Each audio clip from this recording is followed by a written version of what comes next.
Welcome back ناظرین. اور اب ذکر کرتے ہیں سپریم کورٹ آف پاکستان کا، جہاں پر آئینی بینچ نے اسلام آباد ہائی کورٹ کے جج جسٹس طارق محمود جہانگیری کو جو کام سے روکنے کا فیصلہ تھا جسٹس سرفراز ڈوگر کے بینچ کا، اس کو آج سسپینڈ کر دیا. نوٹس دیے کل پھر اس کیس کی سماعت ہوگی. جب سماعت شروع ہوئی تو ایسا لگ رہا تھا کہ جسٹس امین الدین جو بینچ کے سربراہ ہیں، شاید وہ صرف نوٹس دینا چاہتے ہیں، فیصلے کو وہ سسپینڈ نہیں کرنا چاہتے، کیونکہ انہوں نے بار بار کہا کہ ایک ہی دن کی تو بات ہے. لیکن منیر ملک اور دوسرے جو وکلاء تھے وہاں پر، ان کے دلائل، ماحول یک تبدیل ہوا اور اس کے بعد پھر آرڈر کو سسپینڈ کیا گیا. اب کل اس کی دوبارہ سماعت ہوگی، لیکن آج کی جو سماعت تھی اس میں بہت آبزرویشنز، بہت کچھ دیکھنے کو، اور ان تمام چیزوں پر گفتگو کے لیے جناب ریاست علی آزاد اسلام آباد ہائی کورٹ بار ایسوسی ایشن کے سابق صدر وہ ہمارے ساتھ ہیں. ریاست صاحب بہت شکریہ، کمرہ عدالت میں آپ موجود تھے. پہلے تو ذرا یہ بیان فرمائیے کہ ابتدا میں تو ایسا لگ رہا تھا کہ شاید جسٹس امین الدین اور یہ بینچ شاید آرڈر کو سسپینڈ نہیں کرے گا.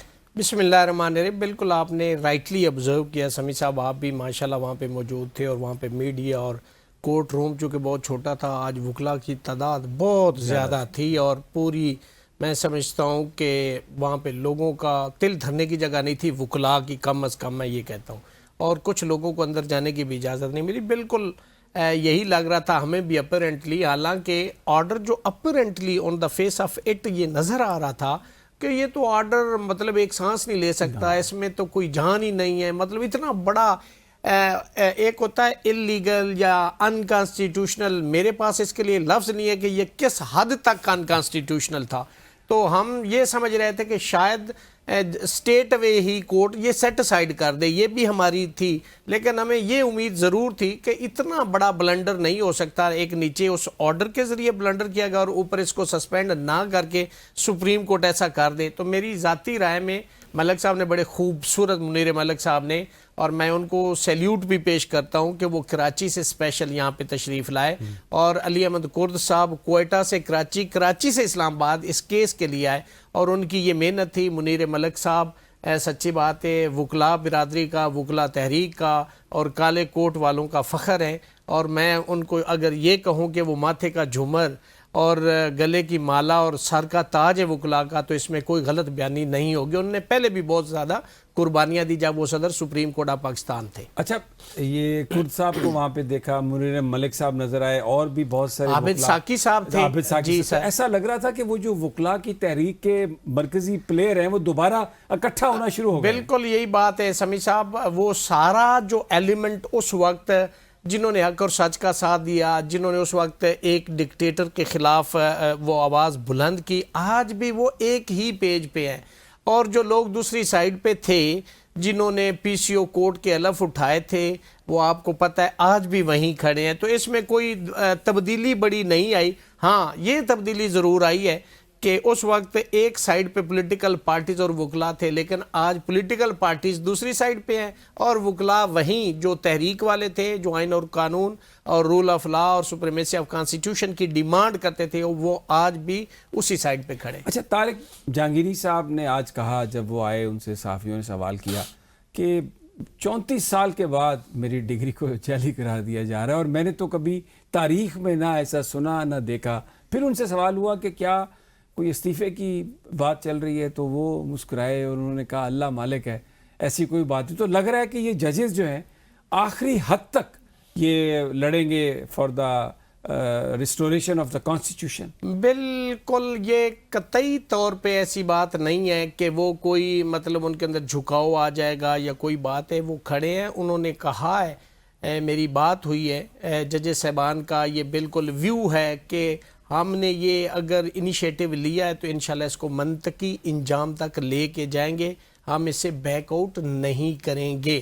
جہاں تک 34 سال کی بات ہے، اس پہ عائشہ ملک صاحبہ کی لاہور ہائی کورٹ کی ججمنٹ ہے، جس کے اندر صرف یہ اوڈ کیا گیا کہ کسی بھی ڈگری کو کویسچن کرنا ہے اس کے لیے لیمیٹیشن کا ٹائم 3 سال ہے، اس سے زیادہ نہیں ہے. اور پھر مجھے بتائیں کہ 34 سال بعد ایک موصوف اجنبی شخص وہ کراچی میں جاتا ہے, اس کا ریکارڈ لیتا ہے اور ایک دم سے طارق جہانگیری کی ڈگری کو وہ چیک کرتا ہے. ان کے کلاس فیلوز ہماری بار میں موجود ہیں, ان کی ڈگریوں کو کوئی نہیں پوچھتا, صرف جہانگیری. Why only Jahangiri? اس لیے کہ وہ خط لکھنے والوں میں سے ایک بہادر, آزاد منچ اور دلیر جج تھے, جنہوں نے یہاں پہ اسلام آباد کے اندر 3 حلقوں کا کیس سنا. انہوں نے اور متعدد پی ٹی آئی کے کیسز میں آئین اور قانون کے مطابق فیصلے دیے. انہوں نے وہ ڈکٹیٹنگ اور جو وہ کہے کہ فیصلے ہوتے ہیں کہ جی اس طرح کر دیں, انہوں نے نہیں مانے, اس لیے ان کی ڈگری جعلی ہو گئی. یہاں پہ ذوالفقار علی بھٹو شہید کو پھانسی دینے والے ججے سے ڈس ایگری, ڈائسنٹ کرنے والے جج صفدر علی شاہ, ان کی میٹرک کی ڈگری جعلی کر دی گئی تھی. تو سمیع صاحب پتہ نہیں آپ کی بھی ڈگریاں یا کسی اور کی اس ملک کے اندر کسی کا, ہمیں تو اب یہ خوف آنے لگ گیا کہ کہیں برتھ سرٹیفکیٹ بھی نہ جعلی ڈکلیئر کر دیے جائے. اچھا یہ بیان فرمائیے کہ کراچی میں سندھ ہائی کورٹ نے جو سلوک کیا جہانگیری صاحب کے ساتھ, ان کا سنا نہیں, اور جس طریقے سے فیصلہ سنایا, مایوسی تو بہت ہوئی ہوگی.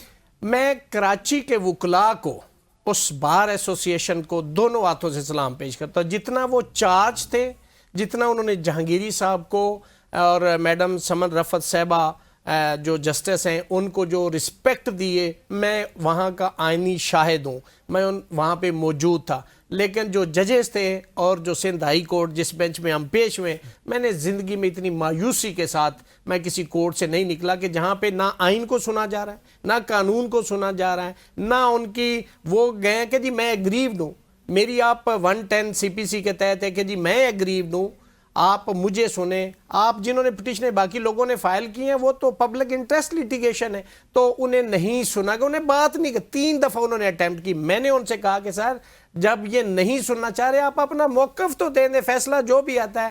وہاں پہ تمام پٹیشنرز کونسل, رسپونڈنٹ کونسلز کو ایٹ لینتھ سننے کے بعد, تسلی اور تشفی کے بعد میں جب وہ اس طرف آ ہی نہیں رہے تھے, وہاں پہ کوشچن کیا اٹھایا گیا کہ جو سوشراری ریٹ ہے وہ کانسٹیٹیوشنل جو بینچ ہے وہ نہیں سنے گا, کانسٹیٹیوشنل میٹر ہوگا تو وہ سنے گا.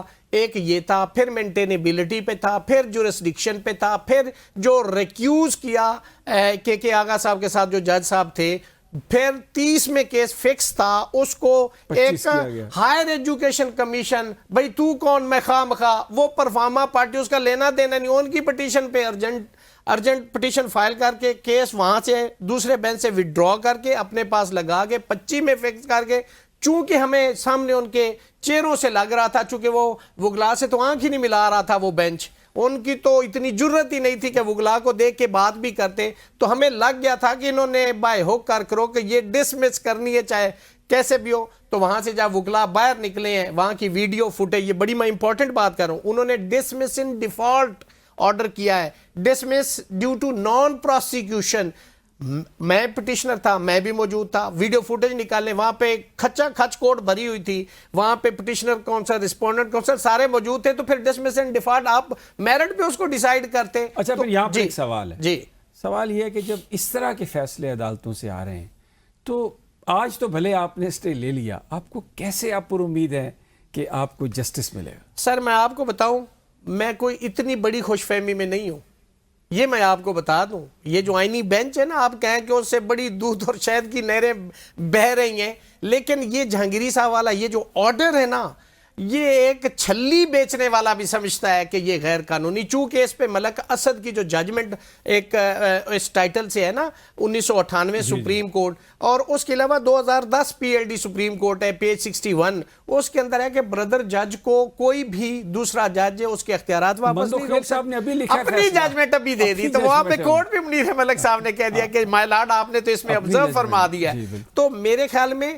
باقی ہمیں وہاں سے امید نہیں, لیکن اس کیس میں چونکہ اتنا بڑا بلنڈر ہے کہ جی میں فیض آباد کو کہوں کراچی کمپنی ہے, تو یہ چھلی والا بھی سمجھتا, آپ بھی سمجھتے ہیں, میں بھی سمجھتا ہوں, تو یہ اس طرح کا فیصلہ ہے, اس کو یہ فیض آباد کو کراچی کمپنی نہیں کہا جا سکتا. تو اس پہ ہمیں ہلکی سی امید ہے پھر بھی, حالانکہ یہ تو ایسا فیصلہ ہے کہ اس کو اٹھا کے جو ردی کی ٹوکری اس کے اندر پھینک دینا چاہیے تھا. یہ اس کی جو لیگل ایکومن ہے یا اس کی سینٹیٹی ہے, اور یا keeping in view the English jurisprudence, تو اس کی کوئی حیثیت نہیں ہے.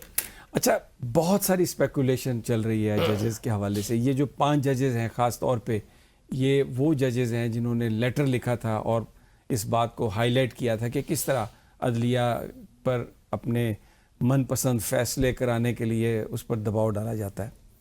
پھر کس کی باری ہے اگر آپ جہانگیری صاحب کو بچانے میں کامیاب یہاں پہ دیکھیں باری تو سب کی ہے باری سب کی. یہ میں بتا دوں سمی، اسپیشلی یہ جو 5 جج ہیں نا، چاہے انہیں آئین کو نا ایک نیا آئین دینا پڑا نا، اب تو ہے نا کہ آرٹیکل 200 میں ہم سن رہے کہ امینڈمنٹ کر کے ان کی ٹرانسفر وغیرہ کر دیں گے. اس کے علاوہ اگر کچھ اور بھی کرنا پڑے تو وہ کرنے کے لیے تیار ہیں، چونکہ یہی 5 غیور آزاد منش ججز 26ویں ترمیم کی بنیاد ان کا خط بنا ہے. اور آج بھی وہ کیا کہتے ہیں، وہ خط آج بھی ان اٹینڈڈ ہے. اس پہ جو دیکھیں نا سو موٹو ہوا، وہ آج تک کیس فکس نہیں ہوا. 26ویں ترمیم ہوئی، اس کو ہم نے چیلنج کیا، آج بھی وہ فکس نہیں ہوئی. تو سمیع صاحب یہ ہر شخص دیکھ رہا ہے. آج اگر کسی کے آنکھ اور کان بند ہیں تو ایک وقت آئے گا جب آنکھ جنہوں نے آج دیکھا ہے نا، وہ ایک بڑا زبردست کسی نے کوٹیشن دی تھی کہ کسی سے لڑائی ہو نا تو اس وقت ایک آنکھ بند کر لے، تاکہ جب آپ کی راضی نامہ یا صلح ہو نا تو اس وقت جو اس وقت لڑائی کے وقت کھلی تھی وہ بند کر لے اور جو بند تھی اس کو کھول لے. تو میں سمجھتا ہوں کہ آج جن کی آنکھیں بند ہیں وہ جب حالات یہ table will turn, you will see, اور انشاءاللہ یہ ایک تاریخ لکھی جا رہی ہے. ٹیبل ول ٹرن، یہ لوگوں کو بڑی امید ہے. ہاں انشاءاللہ. لیکن اس کے لیے تو بہت ضروری ہے کہ وکلاء کے بیچ میں اتحاد ہو اور کم از کم انڈیپینڈنس آف جوڈیشری کے لیے لوگ اکٹھے ہوں. بھلے پولیٹیکل پارٹیز کا اپنا ایجنڈا ہے، ہمیں وہ یونٹی کہیں بنتی ہوئی نظر نہیں آ رہی. سمیع صاحب 1 نومبر کو الیکشن ہو رہے ہیں پورے پاکستان میں بار کونسلز کے، اور اس کے بعد پاکستان بار کونسل، وہاں پہ بھی تبدیلیاں نہیں ہیں. 16 کو سپریم کورٹ آف پاکستان کے ہو رہے ہیں الیکشن. تو آپ دیکھیں گے کہ لوگوں کا جو غم و غصہ ہے، جیسے 8 فروری کو لوگوں نے، آپ نے دیکھا کہ ایک پولیٹیکل پارٹی، ان کا نہ بینر تھا، نہ کیمپ تھا، نہ کمپین تھی، اور لوگوں نے جوتے کے اوپر بھی مورے لگائیں، بینگن کے اوپر بھی لگائیں، کنگے کے اوپر بھی لگائیں. تو مجھے لگتا ایسے ہے کہ جو وکلاء ہیں نا کالے کوٹ والے، آپ جتنا مرضی آپ اتنا پیسہ خرچ اپنا کیا ایک گیا، امپریشن بنا لیں، لیکن کالے کوٹ والے تبدیلی ضرور لائیں گے. وہ میرٹ پہ وہ 26ویں ترمیم سے بہت متنفر ہیں، چونکہ وہ سمجھتے ہیں کہ عدلیہ اب چونکہ انتظامیہ کے زیر تسلط چلی گئی ہے، تو اب پہلے وہ جو تھا نا آرٹیکل 175 صاحب آرٹیکل 3 پروگریسیولی عدلیہ کو انتظامیہ سے الگ کیا جائے. اب تو حاکم اور محکوم والی صورتحال ہے کہ عدلیہ کو ان کے جو بینچز ہیں وہ انتظامیہ بنا رہی، ووٹوں کے ذریعے وہاں پہ ججز لگائے جا رہے. اب تو جس کی میجارٹی ہوگی پولیٹیکل پارٹی، وہ کہے گا کہ یہ میرا کونسلر ہے، اس کو بھی جج لگا دو. تو بائی ورچو آف ووٹنگ، اگر اس نے صرف LLB کیا ہوا ہے، ضروری نہیں ہے کہ وہ کمپیٹنٹ ہے، وہ پریکٹسنگ ہے، اگر اس کو ووٹ مل جاتے ہیں تو وہ جج بن جائے گا. لوگ کہاں جائیں گے؟ انصاف کہاں سے ملے گا؟ لوگ اب کوڑ کے مریض ہو جائیں گے. یہ میں آپ کو بتا دوں، ہمارے پاکستان کے اندر اگر آپ 24-25 کروڑ عوام کو دیکھیں، ڈاکٹرز کو کسی دن ساتھ بٹھائیں، وہ آپ کو بتائیں گے کہ ڈپریشن کے کتنے مریض ہیں. ٹھیک ہے، تو اس کے علاوہ ان کو کون سی امراض نے گھیرا ہوا ہے، اس لیے کہ اب تو جو آئین کے اندر آرٹیکل 8 سے 28 تھا، آپ کو وہ بھی اویلیبل نہیں. آپ اپنا اظہار رائے نہیں اور کوئی کم از کم بندہ اپنا دکھ درد کو بندہ گل دل دی کر لے، او دا جڑا ہے نا بوجھ ہلکا ہو جاتا ہے. لیکن او بھی تسی پابندی لا دیتی تو where the constitution and rest of all the article those will stand. تو میں سمجھتا ہوں کہ انشاءاللہ عوام کدھر جائیں گے. عوام کو چاہیے کہ وہ جدوجہد میں شامل اور وکلاء کے جو الیکشن ہے وہ will turn the table. یس، اور اس کے اندر انشاءاللہ وہ تبدیلی آئے گی. ریاست علی آزاد صاحب بہت شکریہ. ناظرین بہت پر امید ہیں ریاست علی آزاد الیکشن سے، کہتے ہیں کہ turn will table. Let's see, ہم سب دیکھتے ہیں، وہ یاد آ رہا ہے کہ ہم بھی دیکھیں گے. یہ تھا آج کا پروگرام. اجازت دیجیے، کل پھر ملاقات ہوگی.